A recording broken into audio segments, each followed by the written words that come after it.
I'd like to remind you that when the press conference are in progress here, the locker rooms are open at the same time.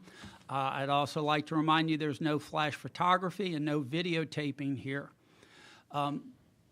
If you have a question, please raise your hand, wait for the microphone to get to you, and then you can go ahead and ask your question. Coach, if we could start the press conference with an opening statement, please. Yeah, I mean, I'm proud of our effort, especially on the defensive end. They have a lot of kids that, you know, shoot the three extremely well and can get to the rim. And so, you know, to hold them to single digits the first three quarters was a great accomplishment.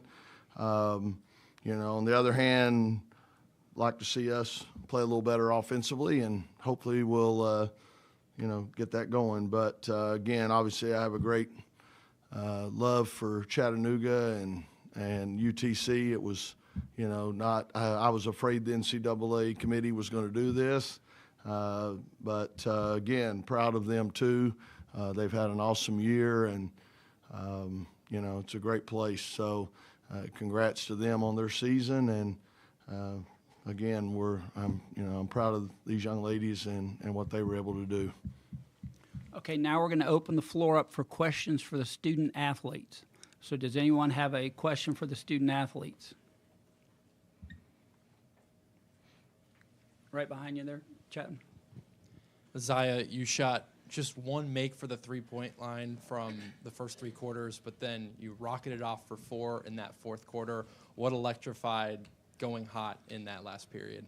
You know, just allowing the game to come to me, not forcing up the shots because I wasn't hitting in the first half, so not letting that get to me, just keeping my head up high and just keep going. And, yeah, it did well for me in the second half. Okay, anyone else have a question for the student athletes? Can we go over here in the front? Peter?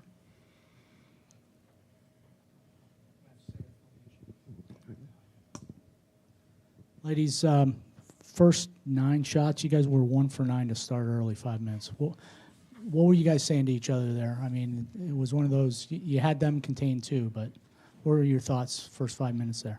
River, could you answer that, please? Yeah, I think we just had to let the game come to us. I mean, when we're not hitting early, we just stay together and let our defense lead to offense. And when we get the momentum going, we're usually good. Other questions for the student athletes? I'll let the assistant coaches coach that segment, so that was. Anything for the student? Let's go up front here. River, it seemed like there was a pretty big battle, especially early on the boards. You ended up with 11 rebounds, 6 of them on the offensive end. What was the key to kind of adjusting to these guys are really getting after us? We need and kind of winning that battle on the glass. Yeah, just we knew we had a size advantage in sending 3 to the boards like we usually try to do. As long as we crashed, we knew we had a size advantage, so that would benefit us. Okay, let's go back to Peter up front here. Okay, so looking forward, what are you guys thinking about with Tennessee? Any different preparation? Isaiah, if you can answer that. What's the thoughts here from the locker room? You know, just taking this game, watching the film, and see what we did wrong to execute it better in the next game. But, you know, just taking our time and just going to the next step. Okay, let's go to Bob, and then we'll go in the back. Bob Sutton from the Associated Press. What does it mean when you hold a team under 50 points for either of the players? Isaiah, could you answer that, please? It feels good, you know, that we did, you know, good on offense as well. We could have done better, but I feel like our defense is getting better as well. So, yeah, that's mostly where it comes from. Right next to you, Chapman. This is for both of the players. A junior, a senior, every year that you've played with NC State, you've made the NCAA tournament. What has changed about your game from your freshman year to now, your senior and junior year, both mentally and physically? River, could you answer that first, please? Yeah, I think I've grown up a lot. And I would say my 2 years at NC State, I've been in the best shape that I've been the whole time I played basketball. So credit to our staff for putting us through the summer workouts, even though they were horrible. And just getting us ready and prepped for the season. Isaiah, do you have anything to add? I definitely grown a lot from my freshman year. Just soaking up all the information starting my freshman year, and for where has it got me now and stuff like that. Just being a leader on this team, so yeah, it's a major difference. Okay, let's go over here. Gabrielle Lewis, the next. You're going up against an SEC squad tomorrow. You're no stranger to playing SEC teams. When you think of the SEC, what comes to mind, and particularly on the defensive end? Azai, could you go first this time? Like us on defense? Oh, the SEC defense. Just executing whatever Coach Moore says and just making sure we are not, rushing ourselves and we're staying patient and just letting the game come to us. And, yeah. River, do you have anything to add? I think a big piece of playing the SEC teams is the physicality that they bring and just matching that physicality and playing our game. Any other questions for the student athletes? All right, ladies, you're excused. Thank you very much and congratulations.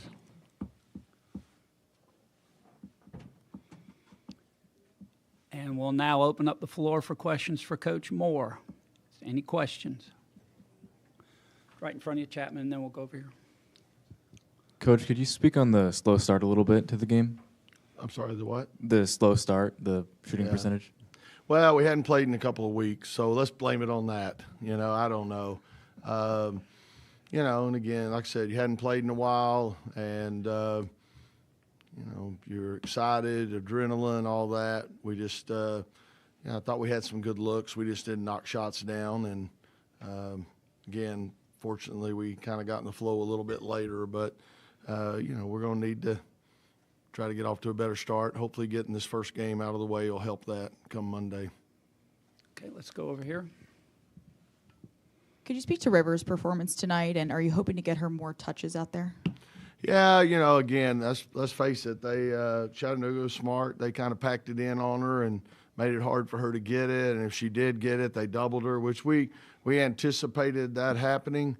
But it's still tough when you got somebody in your face as soon as you catch it. So, I think there's no secret. We got to shoot better from the perimeter. If they're going to double, we got to be able to kick it out and keep the defense honest. So, but River thing jumps off the page here to me is 6 offensive rebounds. Nobody else on our team had more than 1. So that's why sometimes, and then she ended up with a total of 11. That's why sometimes it's hard for me to take her out, because I just think she's, has such a presence on the boards on both ends. Okay, let's go on the aisle there. The team held UTC to under 10 points throughout the first 3 quarters. How does that speak to the conditioning of the team and how they're able to play throughout multiple minutes and tough plays? Yeah, of course, like I said, I spent 15 years coaching at Chattanooga. I think the tough part when you come into a game like this is the defense is now a little longer and maybe a little more athletic, and you tend to rush your shot. And I thought we did a pretty good job. There were certain things we wanted to do to, take away a right hand. They got some great shooters. I mean, the 2 freshmen they bring in off the bench in conference play are shooting 65% from 3 and 42% from 3. And so we just really stressed, you can't overhelp. You can't get tied up in a pick. You got to, get out to them. And so I thought our players did a pretty good job. Again, I thought we slipped a little bit in the late in the third and the fourth of taking away people's strengths. But for the most part, I thought we did a pretty good job of that. But that's probably the toughest part. I mean, I know when I was at Chat, we played Tennessee every year, and it's hard to shoot your normal percentages and all when the defense is a little longer and a little more athletic. Okay, let's go over to the side. Coach, looking ahead to Monday's matchup. Do we have to? Only 2 coaches have succeeded KO's long-tenured NC State, Coach Harper and obviously you. Speaking from a historical standpoint, what is the significance of Monday's matchup just from that sort of standpoint? Yeah. Well, to be honest with you, I hadn't thought too much about that aspect of it. Kelly and John, for that matter, are 2 of my dearest friends in the coaching profession. we worked together at Chattanooga for 4 years, I believe. John, I was trying to hire Kelly away from Auburn, didn't have the money to match it up. So then I said, what if I hire John as the third assistant? Okay, so that's how I pulled that off, man. And John didn't make much money, but he had 2 responsibilities: go to lunch with me every day and play golf anytime I wanted to. So it was a pretty good job. I can't believe he left me and went with Kelly, to be honest. But no, I mean, again, that's the tough part. Madison Hayes, being from Chattanooga, when the first bracket came up, she looked at me, oh, wow, Chattanooga. I said, I knew that was coming, and now get ready. Tennessee's going to be the next one. Boom. I knew the committee was going to do this. So Kelly and I, we've avoided playing each other in a regular season game. We scrimmage each other often in the fall. But we, again, close friends, and I hate it. But, same time, I get it.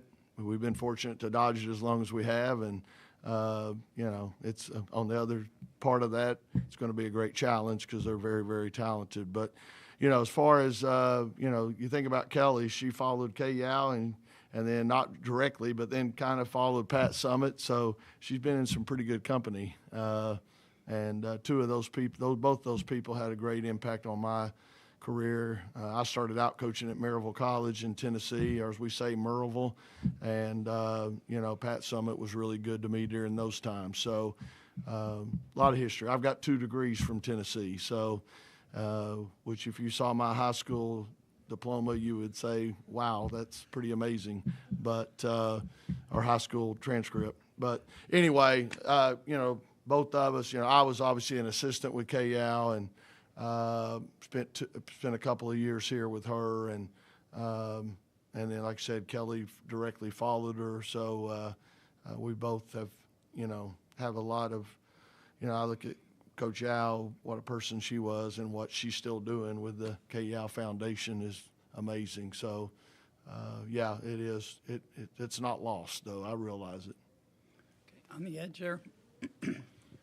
Hey, Coach. Speaking of Madison Hayes, she had that kind of play really early in the game when the kind of a wild pass went into the backcourt, and she won the foot race, got down the court and got an and one. Just how big was that in terms of setting the tone and like, okay, let's get ready to play. Chattanooga's got a good pre-contingent coming down here. And yeah. Madison, she's you gotta love her. I mean, she's gonna give you everything she's got.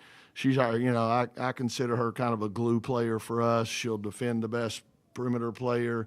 She'll rebound. She'll nail threes. So, again, obviously I knew about Madison a long time ago from my time at Chattanooga. I knew a lot of her family and friends. She turned me down the first time, but luckily got her back on the rebound. And, she's a big part of what we do. I agree. I think that was a big play. Her outrunning that and then being able to get to the rim kind of set the tone a little bit. Okay, we're going to go on the corner, then we'll get you 2, and that'll be the last question. Yeah. We're having fun, man. I've got rules. You touched on this a little bit with Tennessee already, but do you pay any attention to non-conference opponents besides SEC schools, or have you been watching the tournament at all? I definitely follow Tennessee, again, because of the connection and ties there. But, I'd say probably if I'm just watching, I'm probably going to be more likely to watch an ACC team or game or whatever. And, definitely, again, Power 5, we definitely follow all of them, and got great respect for Tennessee and for that league. Okay, let's go over here. Coach, going back to your relationship with the Harpers, as a human being, how do you put away the friendship side and just go out there and compete? And then also, have you spoke with Kelly or John since the brackets came out? Oh, yeah. I picked up John the night they got here, and we went to Yard House and watched basketball on TV. He ate, and I cheered for the Wolfpack men, so it was a great night. Again, we go way back. Heck, I tried to recruit Kelly out of high school when I was here at NC State, and, so have that little connection, but just the years we had together at Chattanooga were some of my favorite years. And John and I still go to Vegas with a bunch of guys for a week every August. he probably wins and loses a whole lot more than I even take out there with me. But we won't. They've got an agreement. They don't talk about his gambling unless he either wins or loses $1 million. So far he hadn't had to tell Kelly much. But no, they're just great people, and you know, they've done a heck of a job. I mean, y'all, there's only one Pat Summitt, you know, and I know, heck, our fans have gotten a little bit spoiled now, and Tennessee fans obviously have high expectations, but it's tough out here, you know, and that's why Coach Keats and I have a special relationship on the men's side. We know how hard it is. You know, this stuff's tough. You know, there's 15 teams in the ACC. If you know you finish in the top of that, you know it's not easy. And same way SEC, you know. So again, they're great people, great coaches, and I love them. One last question, Peter. Wes, as the journey continues here, what's been the most gratifying thing as a coach watching this particular squad this year? You know, win like Connecticut, and just, you know, making this journey with them, and you notice things. What's the most significant and gratifying so far up to date? Yeah, that's tough, because when you're in the middle of it, you don't really take the time. You know, I had somebody text me the other day, and when the game sold out like that, and somebody texted me, man, what do you think of this? You know, just think about where you came from, where y'all came from, and where you are now. But, you know, the bad part is I think about the Connecticut game and how well we played, and I'm thinking, how do we get that again, you know, because we've, you know, had some great wins. But I'm proud of them. You know, we were picked 8th in the ACC. We were unranked. But this is not the time to reflect or any of that. You know, you're grinding, and, you know, heck, we got a quick turnaround here. And when it's all over, maybe we'll sit back and look at it a little bit. But, you know, I think here at NC State, too, we got as coaches, as players, we got high expectations. And, you know, we haven't really done, you know, anything yet that we really, but again, proud of what they've done. They've come a long way, and they've, you know, done their best to carry out what we want to do. And, you know, so it's been an enjoyable journey from that standpoint. I think we got a pretty good chemistry, and they like each other, and, you know, that's a good start. All right. Thank you very much, Coach. And again, congratulations. Thank you.